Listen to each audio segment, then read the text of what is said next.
As entrepreneurs, we all have a reason why we chose to leave our 9 to 5 for an 8 a.m. to 10 p.m. I'm here to capture those stories of why we all hustle and grind for our companies.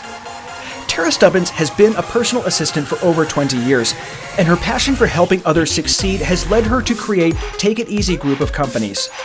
After 10 years on the road supporting touring musicians and entertainers, Tarra realized she had a front row seat to the secret of success. Using her skills in time management and delegation, she helps clients set and crush their goals. Tarra shares her knowledge through keynote speeches and coaching sessions, inspiring individuals and organizations to better utilize their time and become more successful. She is a respected media spokesperson, a speaker, having shared her sought-after keynote address with audiences worldwide. Well, Tarra, thank you so much for being on the show today. I really appreciate you being here. You're in a world that is incredibly necessary. I talk a lot about EOS and Visionary Implementer, and I've seen so many of us, and myself included, where we feel like we're forced to be in implementer mode, but we suck at it. This is not our zone of genius. And I think we really need to, that's something that, especially as we grow, we really need to know how to navigate these waters. You also go into a lot about just like some of the things that personally I've seen not only myself, but other visionaries and other founders do wrong. And so I'm really excited to have you on the show today to drop some amazing wisdom for us and to help us out. I'm really excited to be here. We just had like an awesome pre-call too. I wish we were recording that, but hopefully we can get into some of that stuff. So excited to be here. Absolutely. So, we know we've heard your bio in the intro, but tell us a little bit about what your zone of genius is and how did you get to where you're at? Because you've got some interesting backstory. I do. So I started my working career as a personal assistant for big rock stars. So I was traveling the world, I was living on tour buses, gone 300 days a year, living that like rock and roll lifestyle. I was helping out bands, which you've probably heard of, like the Rolling Stones and Kiss and Kenny Rogers and a whole bunch of other ones. And I absolutely loved it. And there's actually a story, which maybe we'll get into later, of like how I actually fell into that whole world as well. But I absolutely loved being an assistant, couldn't really imagine myself doing anything else. But there was this one day where we were actually in Shanghai, and we were in this really, really, really fancy hotel. And one of the rock stars, I can't name his name, one of his kind of crazy requests was every time he traveled, he wanted his toothbrush, when it came out of the suitcase, to be sanitized in a hotel dishwasher. So, and again, I have no idea why. I did not ask why. I learned very early on in my career, you never ask rock stars why. They do crazy stuff. You just don't want to be a part of it. You kind of just nod your head and go with it. People always ask me too, like, why did you actually do it? You didn't just run the toothbrush under hot water and like say you did? And I was like, yeah, no, I actually went down and did it. I don't know why. I guess that's the integrity in me, but I did it. And I don't, again, know why we didn't buy new toothbrushes or anything like that, but we washed these darn toothbrushes every single time we traveled, which sometimes was every single day. And so there was this time in Shanghai where I was trying to communicate in a language that I didn't speak. They didn't speak English, that I had to put this toothbrush in their industrial dishwasher. And it was a hotel we'd never stayed at before. It was actually a brand new hotel. So they didn't know that, oh, here comes this crazy lady with this toothbrush request again. So there I was. And I remember just trying to like get them to understand that I just had to do this. And they were looking at me like I had 3 heads. And I remember standing there with this toothbrush in my hand thinking, oh, there's got to be more to life than this. And that was kind of my like aha moment where I knew that I wanted to help people, and I wanted to help as many people as I possibly can, not just one crazy rock star, dancing around on stage like a chicken. I really, really wanted to help as many people as possible. So right then in that moment, I decided that I was going to, finish the tour and come off the road and open up my own business. I had zero business background at all. But I had the desire and the drive to help as many people as I possibly could. So that's kind of how I got started in this whole crazy entrepreneurial world, and really being able to put all of my goals and dreams into just helping people, which is what makes me the happiest. And having worked with a couple of celebrities, and not as many as you, but having worked with a couple of big name celebrities, there is very much a correlation between being one of their assistants and being assistant for an entrepreneur, because it's Yes. there's a direct correlation between doing it. There really There's really is. strange things that happen just Yeah. because of their personalities. They're very similar, and so yeah. I I love have that founders story. who ask me, who's crazier, me or Mick Jagger? And I'm like, I'm not going to answer that question. I would like to plead the fifth. Yeah. I have a very strong self-preservation mechanism. I don't want to answer. Exactly.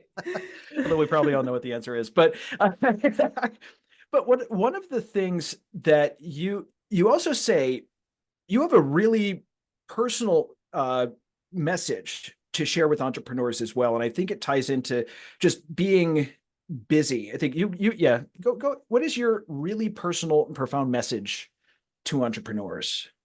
Absolutely. So I try to work with people as much as possible Mhm. and get them out of what I call the cult of busy. So Mhm. quitting the cult of busy, it's a tagline for my business. It's something that I really, really strive to do every single day when I work with founders.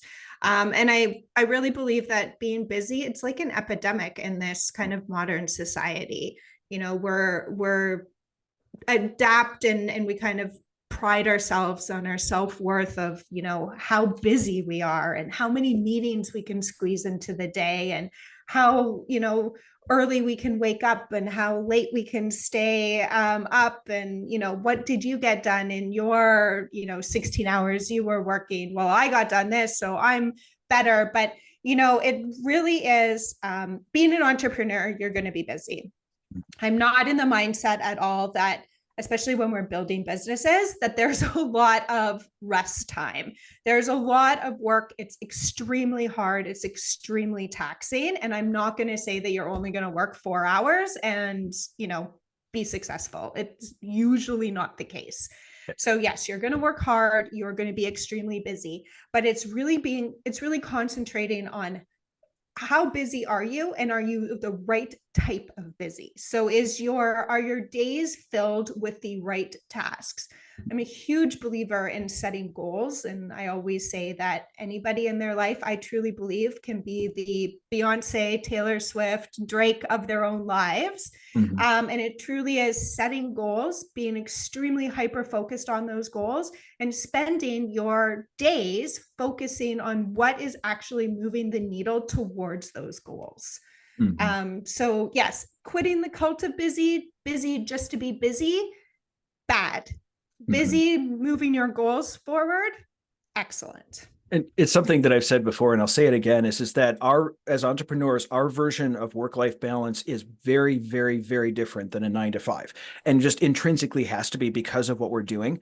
But I have seen so many people, and I've done this myself, where it's like, oh, I'm so busy, and we wear it as a status symbol. Or we think that we have to do this because we're chasing that dopamine rush of getting something completed, even though we really just need to have this off our plate. It's not our zone of genius. Or there's some other reason why we feel like we have to be busy, or we're all competitive, we need to compete with each other. Sometimes we compete with how busy we can be, but it really turns into something incredibly toxic. And I have seen this cult of busy burn so many people out, and I've seen it happen so often. And so I think that what you're doing with bringing some light to it and shedding light on it and showing people, this is just, you're not, take a look at this. You need to look at whether or not this is actually serving you, and whether or not you need to keep going in this direction, or whether or not you need to go. And what, based on some of the clients you've worked with, like if you're an entrepreneur who resonates a little bit with cult of busy, but might be like, no, that's not really me, or isn't really hearing it because we're kind of stuck in the grind and we're stuck in our thing. What is that gateway moment that says, I might be a part of the cult of busy, and how do I transition out of it? Yeah, it's actually interesting. So I will get to that answer to that question. But I find a lot of people, especially new entrepreneurs, use busyness as a procrastination method. Yes. So they try to do all these other tasks instead of the one kind of hard task that they know they need to do, but don't want to do. So they fill up their calendars with all of these, meetings that probably you don't need to be having as a new business owner, instead of making those 50 to 100 cold calls every single day. None of us want to do that, but like you need to go talk to people to be able to build your business. Mm-hmm. So I always find that, we're again filling up our calendars, but we know that, we probably shouldn't be doing this. I always say that I can sum up, my keynotes and these podcasts literally in 4 words, and it's just do the thing. We all know what we have to do. We all know how to live a healthy lifestyle.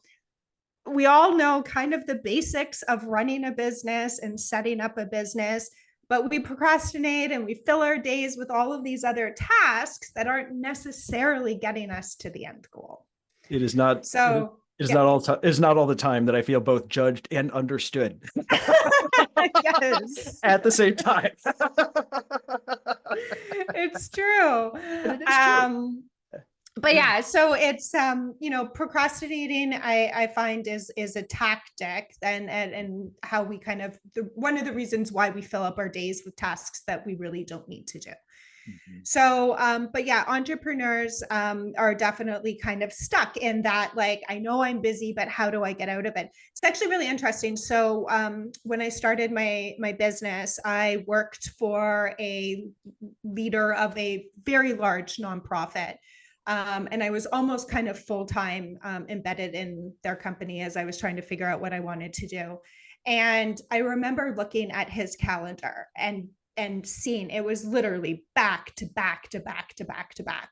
And when I was like walking with him from one meeting to another meeting, or we were on airplanes or in taxis, and it was well before Ubers, all of these things, he was always on the call. Before he did a ton of keynotes, before he was out on stage, he'd be like texting and emailing, and he had a BlackBerry, so that's why I'm doing this with my back in the day when you could do that, with the keyboards. So he was just always on, and I remember looking at him and going, "That's what I want to be. I want to be like that," because in my mind, I saw his charity, his nonprofit, was a massive success, and I was like, well, I guess I have to fill up my days and be all this busy to be that success. And I remember at one point many years ago, when my business actually got to that point where I was literally had no time to think, no time to do anything, and I was exhausted. And then I went, oh, this is what I manifested into my life. Like, I actually thought this is what I had to do to become successful. And it's not. It just makes you, again, busy for the wrong reason. You kind of go to sleep at night and you think, like, what did I do during the day? Like, I worked really hard. I'm really tired, but what did I do? So I personally had to go through that whole scenario of being incredibly busy and kind of caught in that treadmill and that cycle of, being in this, like, oh, I'm successful because my days are completely filled with meetings and emails, to nope, not the right emails, not the right meetings. So what I personally did, and I'm sure we've heard this a lot, is, well, first I took an audit of my time. So where am I spending my time and how am I spending it? And then I broke it down into what of these tasks and meetings and everything that I'm spending my time is actually moving the needle on my end goal. And my end goal at that point was getting more clients so I could generate revenue. And so, if I was doing all these little tasks and all of these meetings that weren't really leading anywhere, I didn't want to do it. So I would kind of push those off into another category of, I will do that when I have time. And then I started prioritizing a little more sleep and my mental health, so I could actually have the energy to be able to take a really good meeting and to be able to focus, and which actually takes a lot of mental strength to be able to focus on an end goal. Mhm. So that's kind of how I was able to kind of break the cycle of being in that treadmill and cycle of super, super, super busy, but not the right busy. Or busy. And I think there's a difference there. Yeah. And especially with us, we're chasing that dopamine. And that's really where all those meetings are, is every time we're done with a meeting, we feel like we've got it. We got to hit a dopamine and, oh, wow, that feels good. Let's keep doing this. And I think that's a reality for a lot of new business owners, because I call it the suck, where you're at the beginning of it, you're chief everything officer, you're having to do all of these things, you're having to operate a lot of time. And I've done this. I mean, I 100% understand it. We're having to do a lot of things that we're not good at, like bookkeeping.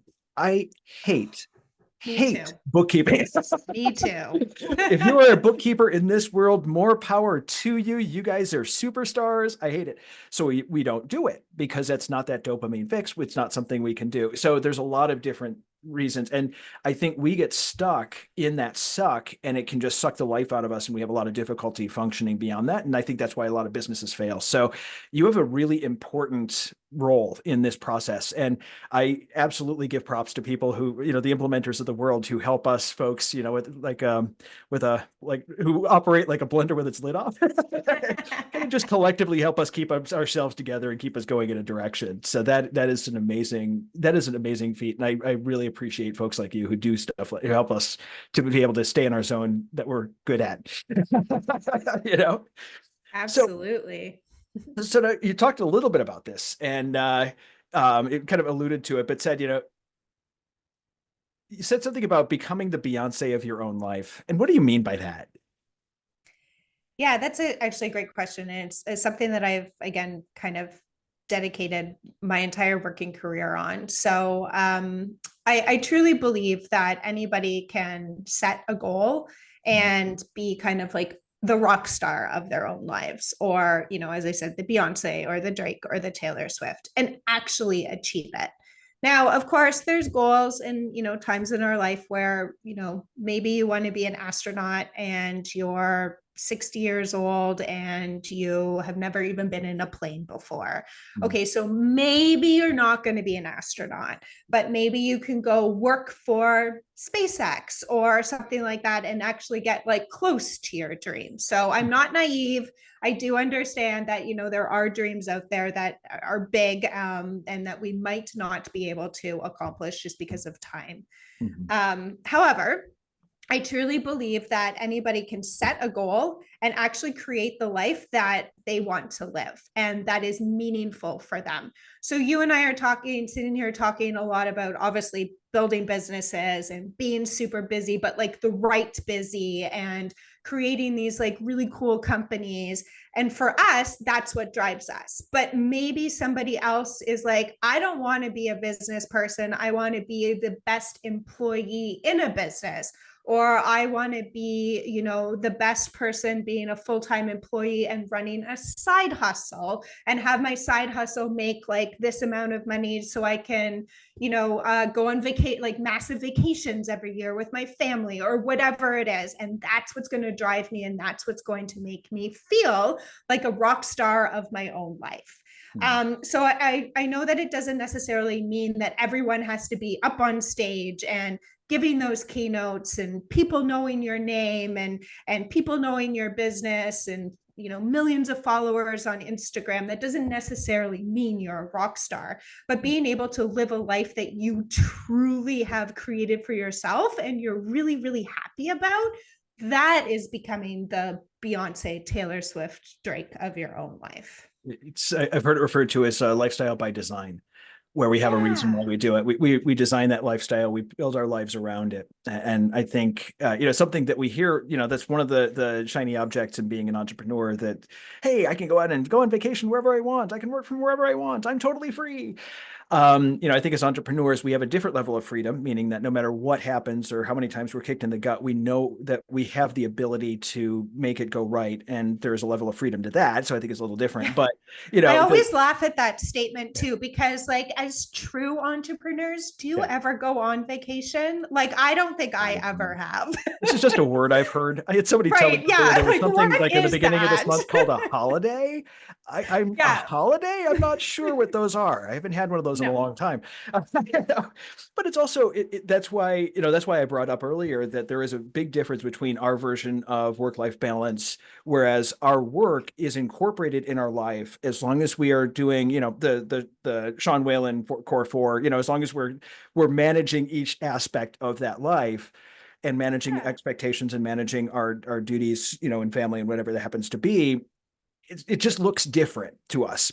And I think Exactly. that And what it you, should be for, sorry to interrupt, but it yeah. should be for us too. Like Mhm. that is the Yeah. key word. A lot of us are living because we've read the most popular book of how this CEO runs their life and that's how we think we have to be successful, or we think that like the world is talking about how you have to turn off at 5 p.m. and always have a weekend to be able to like live a happy satisfied life. But maybe that's not for us. I know my mother always tells me like, Tara, you need a hobby, you need to go like learn how to knit or something. And I'm like, Mom, I don't want to knit.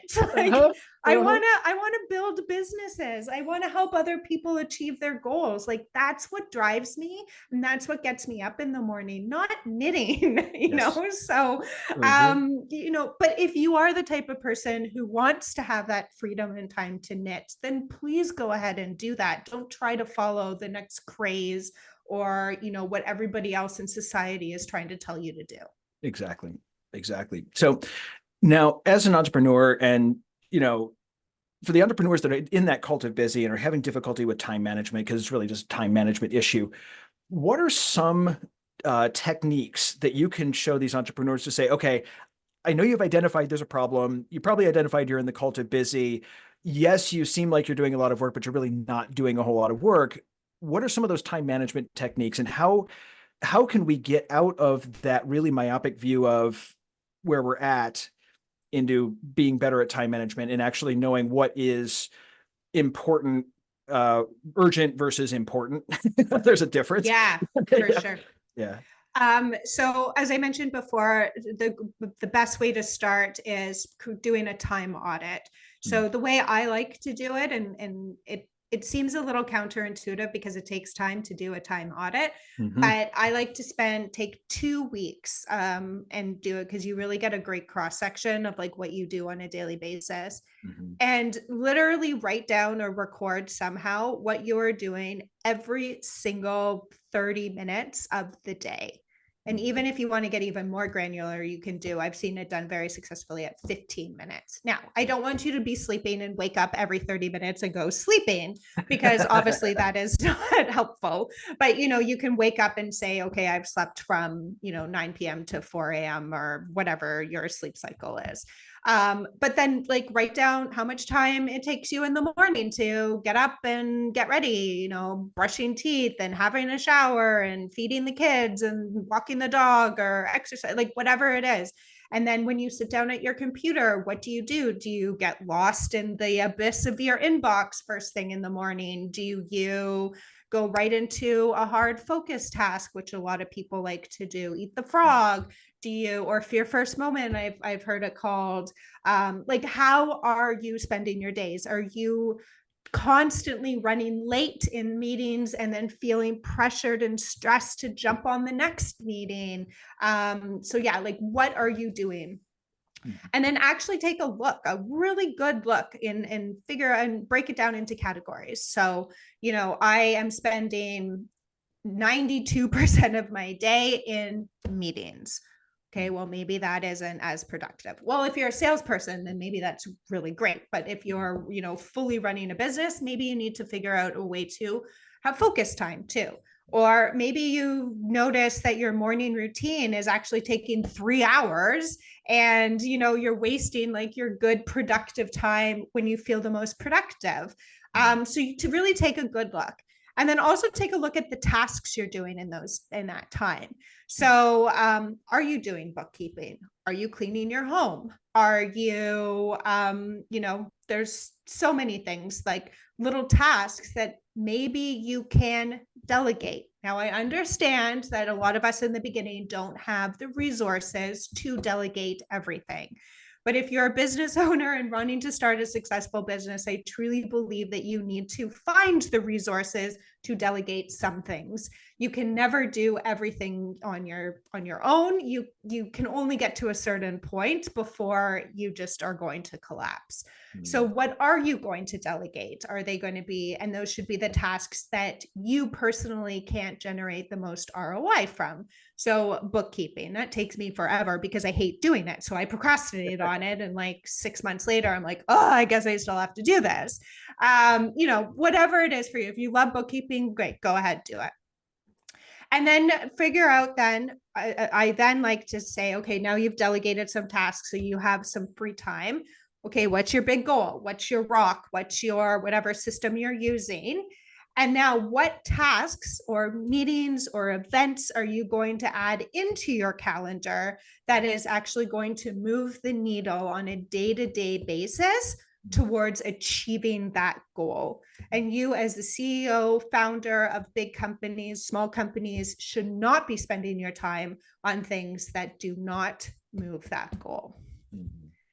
And then I like to say that a lot of us entrepreneurs, as we were talking about before, have ADD, ADHD, probably undiagnosed. And a lot of people actually come to me and they say, Tarra, I've been trying to follow this time blocking technique, but I get really, really stressed out.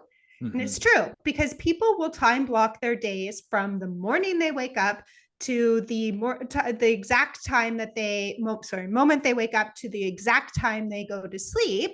And even though it's like free time, walk the dog, eat lunch, our brains think that we are busy throughout the entire day. And a lot of us get overwhelmed when we look at our calendar and then we don't do anything. We'll go play a video game instead, because that's a quick dopamine hit instead of looking at this really, really stressful back-to-back calendar. So make sure you leave yourself white space in your calendar if you are getting overwhelmed. If you're a type of person like me, I love seeing exactly what I want to do back to back to back, but that's how I work. A lot of people, again, that stresses them out. So make sure you leave white space. You don't have to write like lunch or wake up or go to sleep or whatever it is, but just make sure you have the important tasks in your calendar. And then the other thing I want to say is that remember that we all have the same amount of time in the day. So it really is, how quickly you can get started into focusing on those tasks at hand. And you are only going to be as successful as you can focus. So if you are struggling to, send that email and again, procrastinating and doing other things, there's another person who can focus a heck of a lot faster than you can, and had probably already sent that sales meeting or that pitch. So yeah, you're only as successful as the amount that you can focus. Exactly. And I think sometimes, especially with the stuff that we don't like, focus is a problem. And so, yeah, absolutely. And I love how you said about time blocking too, because I tried time blocking and completely stressed myself out. And now what I'll sometimes do, because I have an automatic scheduler in my thing, I'll just have like a big block and it's just block, I'm going to get something done in this time. And whatever happens to be on my plate at the moment or whatever is going to, whatever I need to do at that point, it's still time blocking, but it's not, I don't really do well. But make sure you know what you're doing in those blocks of time. So your high priority items, or else it can just be like, okay, what am I doing now? Okay, I have this block. Or you can get distracted with, oh, I've just opened up my inbox and now I have to answer all these emails, but like, is that really important? No, the task that I actually set aside was the most important one that I should do. The inbox abyss. Yep. What that's like. But and I think one of the things I found that works is I have kind of this the rock and then the list of things that help me out with that rock. And so during those times I just kind of take it down. It's like, okay, well, we're going to do these 3 things that are taking the needle forward, during that time, and making sure that for me, if I have to do a lot of suck, I also make very sure I have some time when it's like something I can really get super focused and super, super into and nerd out with and all kinds of fun stuff like that. And just to charge my batteries to make sure I'm kind of balancing the suck. I love that. And knowing your creative time too. I think a lot of people think that if they time block and they say like, I'm going to be creative from 8 a.m. till 10 a.m. because that's usually when I feel the most creative. But then you wake up and you sit down and you're like, oh, I don't feel creative. And then you try to kind of force yourself to do it, which is, yeah, okay, fine, but it's not going to last in the long run. So like really understanding, when your creative time is, when your focus time is, having those moments and days where maybe it's not working for you and just leaning into that, but getting back at it the next day. I always say the successful people that I have supported, some of the world's most successful people, they create their own motivation. There's, no waiting for this lightning strike to happen. They're the ones who will wake up on a really hard day and just get the things done. As I said, they just do the thing. They just know how to do it and just get it done. Yeah. And once I realized that there are some days I'm going to show up at 100%, there's some days I'm going to show up at 20%. Some might be a 50% day, but like today is today I know is going to be a 20% day because I slept like crap last night and I know it's not going to be a huge amount done, but I'm still showing up. There's something being done. Exactly. And I think it's that sort of just chipping. And we're all adults. We have really hard days. Like life throws really hard curveballs at us, and the bigger, deeper you get into business too, the harder those days are. I run 2 large businesses and it's a good day when I'm not being sued or have an angry employee, but it's really understanding, like, is that a day, is it a bad day or is it just a day where a couple of things, probably could have gone better? And it's not kind of getting sucked into that, like, oh, this is horrible, and bringing down all your motivation to keep going the next day. Yeah. Sometimes it's like, nope, we're doing this just out of sheer spite. So, well, we're getting towards the end of the podcast, which is incredible to me. So the 30 minutes has already passed. But I do have one question I want to ask, and that is, what is one book or podcast that has had a major impact on your life? Well, I am going to answer this question by answering one podcast and one book, because I just couldn't decide between them.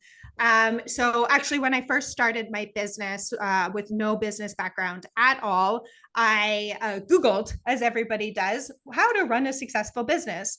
And back then in like 2007, Google wasn't as sophisticated as it is now, but it still probably will tell you the same thing. And it told me, one, to hustle, which I didn't actually like because it wasn't tactical for me. It didn't, it didn't say send 100 cold emails or go to 5 networking events.